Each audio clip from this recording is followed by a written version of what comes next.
like to talk to you a little bit in this video about main storage and how things are stored in main storage. If you have a machine that has 1 gigabyte of main storage, 1 gigabyte of RAM, you're talking about 1 billion bytes of main storage. You're talking about 1 billion characters that are able to be stored in main storage. Let's take a look here. If you look here, at the very top of this whiteboard here, I have some circles. Think of each one of these circles as a position or a place, a storage area in RAM. And if you were going to type the dog, the T would be in this place, the H would be here, the E would be here, space would be here, the D would be stored in that character, and so forth. In other words, one character would be stored in one storage location. Now, the question is how is that T really stored in that storage location? And that's what we want to look at here. If I could take just one of these storage locations and blow it up right to here, you can see inside one storage location I have 8 tiny circles. Each circle is really a wire that can either store or not store electricity. And it's a combination of these wires having and not having electricity that allows us to store data. Going from your right to left, the wire on the right, the wire is also called a bit.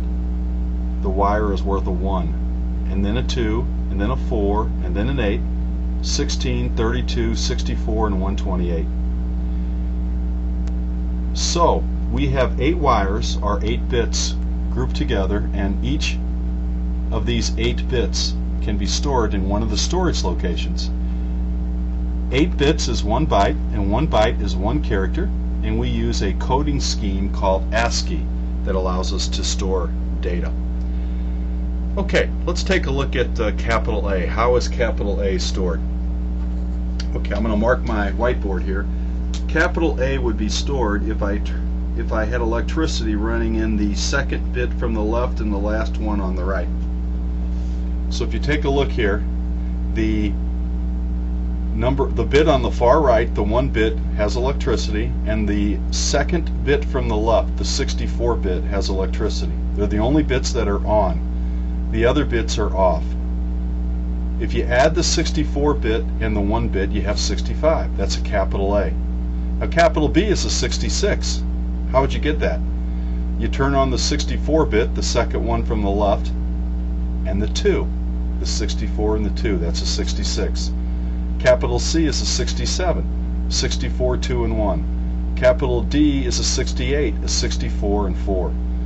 So the bottom line here is, if you understand that, take the bits that are on and add their place values together, and that's how you can store data. Now you know how characters are stored in main storage. What you have to understand also is 65 is where the capital letters start. 97 is where the lowercase letters start. So 65 is capital A, 66 is capital B, 67 is capital C. Lowercase 97 is lowercase a.